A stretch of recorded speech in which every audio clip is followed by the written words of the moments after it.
United Nations Resident Coordinator and Humanitarian Coordinator in the Philippines, Gustavo Gonzales, na nag-farewell kay Pangulong Ferdinand R. Marcos Jr., Chief Executive, nagpasalamat sa UN officials sa naging tulong na ipinagkaloob sa bansa.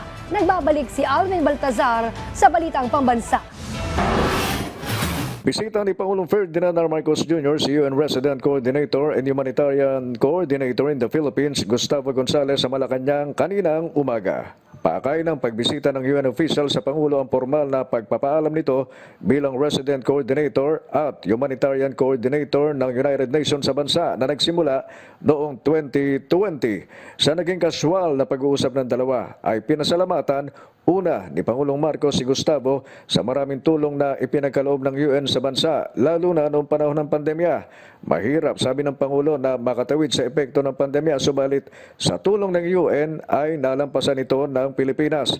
Sa kanyang panig ay personal din pinasalamatan ng UN Resident Coordinator si Pangulong Marcos.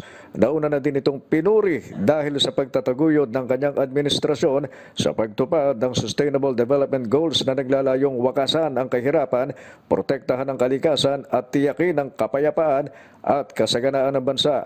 Ayon kay Gonzales, mananatiling malapit sa kanyang puso ang Pilipinas na kanyang magiging huling tour of duty, gayong kasabay ng kanyang pag-alis sa bansa ay kanya na din pagre-retiro. Sa loob ng 4 na taon ay pinamunuan ni Gustavo ang mga inisyatiba ng UN sa Pilipinas, kabilang ang mga programa sa pagpapaunlad, humanitarian assistance at pagpapanatili ng kapayapaan.